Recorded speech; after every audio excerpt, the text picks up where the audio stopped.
നമസ്കാരം, സിനിമാ കാഴ്ചയിലേക്ക് എല്ലാവർക്കും സ്വാഗതം. ലാലേട്ടൻ അഭിനയിച്ച കിരീടം എന്ന് പറയുന്ന സിനിമ റിലീസ് ചെയ്തു അല്ലേ. ഇപ്പോഴത്തെ 4K ടെക്നോളജികൾ ഉപയോഗിച്ചുകൊണ്ടാണ് ഈ ഒരു സിനിമ തിയേറ്ററിലേക്ക് റിലീസ് ചെയ്തത്. ലാലേട്ടൻ്റെ ഇപ്പോഴത്തെ ആരാധകർ തിയേറ്ററിൽ കാണാത്ത ഒരു സിനിമയാണ്. അതുകൊണ്ട് തന്നെയാണ് ഈ സിനിമ വീണ്ടും റീമാസ്റ്റർ ചെയ്ത് ഇത് തിയേറ്ററിലേക്ക് റിലീസ് ചെയ്തത്. സിനിമ ഞാൻ പോയി കണ്ടു. അത്യാവശ്യം നല്ല ക്വാളിറ്റി തന്നെയാണ് സിനിമ ചെയ്തിരിക്കുന്നത്. ഈ സിനിമയെക്കുറിച്ചിട്ട് ഒരു വേട്ടാവളിയെ നടത്തിയിട്ടുള്ള ഒരു പരാമർശമുണ്ട്. സത്യത്തിൽ ഞാനിങ്ങനെ ആലോചിക്കുകയായിരുന്നു, ഇവന്മാരൊക്കെ എങ്ങോട്ടാണ് പോയിക്കൊണ്ടിരിക്കുന്നത്. കാരണം ഇന്ന് മലയാള സിനിമ ഈ സംഘപരിവാർ ഭീകരത വിഴുങ്ങുന്നു എന്ന് പറയുന്നത് വെറുതെ ഒന്നുമല്ല. അത് നമ്മൾ കണ്ടു. AMMA എന്ന് പറയുന്ന സംഘടനയിൽ നടന്നിട്ടുള്ള കാര്യങ്ങൾ നോക്കിയാൽ തന്നെ നമുക്ക് മനസ്സിലാവും. ഈ ഇത്രയും നല്ലൊരു കലയെ നശിപ്പിക്കാൻ വേണ്ടി ഇതിൻ്റെ രംഗത്തേക്ക് ഇറങ്ങിയിട്ടുള്ളത് ആരാണ് എന്ന് നമുക്ക് ബോധ്യപ്പെടും. എന്തായാലും ഈ മരങ്ങോടൻ ഇവനൊരു ഒന്നാന്തരം സംഖ്യയാണെന്നാണ് എനിക്ക് തോന്നുന്നത്. അതുകൊണ്ടാണ് എനിക്കിത് പറയാൻ സാധിക്കുന്നത്. റിലീസ് ചെയ്തിട്ടുള്ള സിനിമയിൽ 2 രംഗങ്ങൾ മനഃപൂർവ്വം ബോധപൂർവം ഈ സിനിമയിൽ നിന്ന് കട്ട് ചെയ്ത് മാറ്റിയിട്ടുണ്ട്. നിങ്ങൾ ആരെങ്കിലും കണ്ടിട്ടുണ്ടോ? നിങ്ങൾ ആരെങ്കിലും ശ്രദ്ധിച്ചിട്ടില്ല എന്നുണ്ടെങ്കിൽ കിരീടം ഏതെങ്കിലും തിയേറ്ററിലുണ്ടെങ്കിൽ നിങ്ങളൊന്ന് പോയി കാണുമ്പോൾ നിങ്ങൾക്ക് മനസ്സിലാവും ഇതിനകത്ത് എന്താണ് ഈ സംഭവിച്ചിരിക്കുന്നത് എന്നുള്ളത്. ഈ വെട്ടാവളിയും പറയുന്നത് ഒന്ന് കേട്ടിട്ട് നിങ്ങൾ സിനിമയെ സിനിമയായിട്ടാണ് കാണുന്നത്, കലയെ കലയായിട്ടാണ് നിങ്ങൾ കാണുന്നതെന്നുണ്ടെങ്കിൽ ഇതിന് കൃത്യമായിട്ടുള്ളൊരു മറുപടി ഈ വീഡിയോ കാണുന്ന പ്രേക്ഷകരായിട്ടുള്ള നിങ്ങൾ ദൈവത്തിന് കൊടുക്കണം കേട്ടോ. നമസ്കാരം സുഹൃത്തുക്കളെ, മലയാളത്തിലെ ഏറ്റവും മികച്ച സിനിമകൾ എടുത്താൽ അതിൽ മുൻനിരയിൽ തന്നെ കാണും കിരീടം എന്ന് പറഞ്ഞ സിനിമ.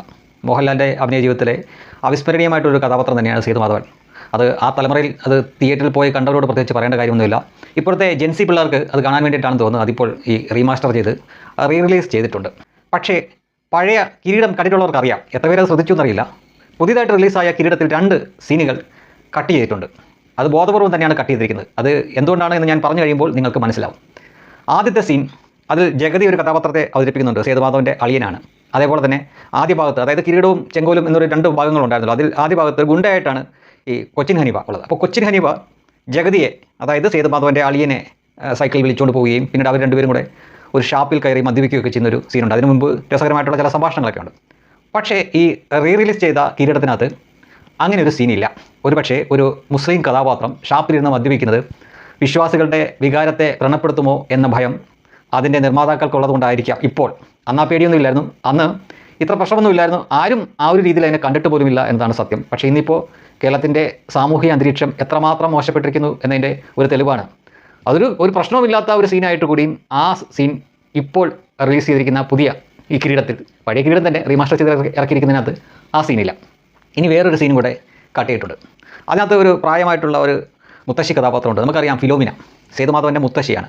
അപ്പോൾ അവർ വലിയ ധൈര്യശാലിയാണ്. കാരണം അവരുടെ ഭർത്താവ് വീരശൂര പരാക്രമിയായിരുന്നു. സേതുവിന് ആത്മബലത്തിന് വേണ്ടിയിട്ട് ധൈര്യത്തിനൊക്കെ വേണ്ടിയിട്ട് കത്തിയൊക്കെ സമ്മാനിക്കുന്ന മുത്തശ്ശിയാണെന്ന് പറഞ്ഞു. അപ്പോൾ സേതുവിന് ധൈര്യം കൊടുക്കാൻ വേണ്ടിയിട്ട് ഇവർ മുത്തശ്ശനെ ചേർത്ത് വെച്ചുകൊണ്ട് ഒത്തിരി തള്ളുകഥ പറയാറുണ്ട്. അങ്ങനെ ഒരു കഥയിൽ സേതുമാധവൻ്റെ മുത്തശ്ശൻ പണ്ട് ഒരു ക്ഷേത്രത്തിലെ ഉത്സവത്തോടനുബന്ധിച്ച് 30 മാപ്പിളമാരുമായിട്ട് ഒറ്റയ്ക്ക് നിന്ന് അടിച്ച് അവരെല്ലാം അടിച്ച് തറ പറ്റിച്ച കഥ തള്ളി മറിക്കുന്നുണ്ട്. ഇന്നൊക്കെയാണെങ്കിൽ കൃത്യമായിട്ട് തള്ളി മറിക്കാമെന്ന് പറയും. അപ്പോൾ ആ കഥയിലുള്ളത് സേതുമാധവൻ്റെ മുത്തശ്ശൻ ഒറ്റയ്ക്ക് നിന്ന് 30 മാപ്പിളമാരെ തല്ലി ഓടിക്കുന്ന കഥയാണ്. ആ സീനും കട്ട് ചെയ്തിട്ടുണ്ട്. നിങ്ങൾ ഇനി പറ, ബോധപൂർവമാണോ ഇത് കട്ട് ചെയ്തിരിക്കുന്നത്? ഒരുപക്ഷെ ഇന്ന് കട്ട് ചെയ്തില്ലെങ്കിൽ കൂടി ഇത് വിവാദമാവാൻ ഒട്ടും സാധ്യതയില്ലാത്ത സിനിമയാണ്. കാരണം പലതവണ ഇത് TV യിലൊക്കെ വന്നിട്ടുള്ള സിനിമയാണ്. എന്നിട്ടും ആരെയോ ഭയപ്പെട്ട് ഇത് റീമാസ്റ്റർ ചെയ്ത് ഇപ്പോൾ വീണ്ടും റിലീസ് ചെയ്തിരിക്കുന്ന ഇതിൻ്റെ അണിയറ പ്രവർത്തകർ ഈ 2 സീനുകൾ കട്ട് ചെയ്ത് കളഞ്ഞിരിക്കുന്നു. എന്തൊരു ഭയമാണ് നിങ്ങൾക്ക്! സത്യം പറഞ്ഞു കഴിഞ്ഞാൽ ക്രിസ്ത്യാനികളെ കൊണ്ട് കൊള്ളില്ല കേട്ടോ. ക്രിസ്ത്യാനികൾ കുറച്ചുകൂടെ സ്ട്രോങ് ആവണം. നിങ്ങൾ കണ്ടല്ലോ അല്ലേ, എന്തൊരു മഹാ കണ്ടുപിടുത്തമാണ് ഈ മരവാഹനം കണ്ടുപിടിച്ചെന്ന് ആലോചിക്കുക. ഇവനെപ്പോലുള്ള പച്ച വർഗീയവാദികളാണ് ഈ സമൂഹത്തിൽ ഇങ്ങനെ വിഷം പടർത്തിക്കൊണ്ടിരിക്കുന്നത്. ഒരു സിനിമ, ആ സിനിമ റിലീസ് ചെയ്യുമ്പോഴത്തേക്ക് അതിലെ ചില സീനുകൾ കട്ട് ചെയ്ത് മാറ്റി. അതിൽ വളരെ പ്രധാനപ്പെട്ട 2 സീനുകളാണ് ഈ കട്ട് ചെയ്ത് മാറ്റി. ഒന്ന് ഷാപ്പിലിരുന്ന് കൊച്ചിൻ ഹനീഫ മോന്തുന്നതും, ഒന്ന് സേതുമാധവൻ്റെ മുത്തച്ഛൻ 30 മാപ്പിളമാരുമായിട്ട് തള്ളിയ കഥ. സത്യം പറയാലോ, ഇവനൊക്കെ മനുഷ്യനാണ്. ഇതൊന്നും നമ്മൾ ചിന്തിക്കാത്തടത്താണ് ഇവരൊക്കെ ചിന്തിക്കുന്നത് എന്നുള്ളതാണ്.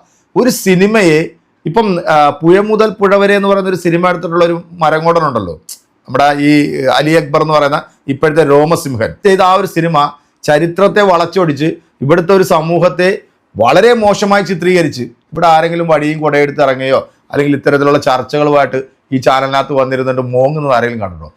ഈ നാട്ടിലെ നമ്പർ 1 പോയിസമാണ് ഇവരുടെ ഈ കലയെ നശിപ്പിക്കാൻ വേണ്ടിയുള്ള സാധനങ്ങൾ. ഈ AMMA എന്ന് പറയുന്നൊരു സംഘടനയിലേക്ക് ഈ വൃത്തികെട്ട കൂട്ടങ്ങൾ കയറി വന്നതാണ് ആ ഒരു വലിയൊരു സംഘടന ഇപ്പം ഇങ്ങനത്തെ ഒരു പ്രതിസന്ധി നേരിട്ട് നിൽക്കുന്നത്.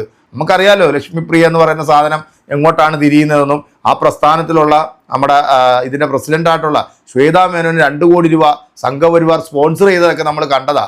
ഈ തെരഞ്ഞെടുപ്പിൽ എത്രയോ സംഘികളുമായിരുന്നു ഈ സിനിമയിൽ നിന്നും 2020 ഭാഗമായിട്ട് ചക്ക ചിഹ്നത്തിൽ മത്സരിച്ച് 8 നിലയിൽ പൊട്ടിയത്. ഇവനെപ്പോലുള്ള വാണങ്ങൾ എൻ്റെ പ്രിയപ്പെട്ട സഹോദരങ്ങളെ നിങ്ങളൊന്ന് ഓർത്തു വെച്ചേക്കുക. സിനിമയല്ല, ഇനി എന്താണെങ്കിലും ഇവൻ്റെയൊക്കെ ഉള്ളിലുള്ള വിഷമാണ് പുറത്തേക്ക് വന്നുകൊണ്ടിരിക്കുന്നത്. നിങ്ങൾ ഈ വീഡിയോ കണ്ടിട്ട് കൃത്യമായിട്ട് ഇതിനൊരു കമൻറ്റ് കൊടുക്കുക. അടുത്തൊരു വീഡിയോ കാണാം.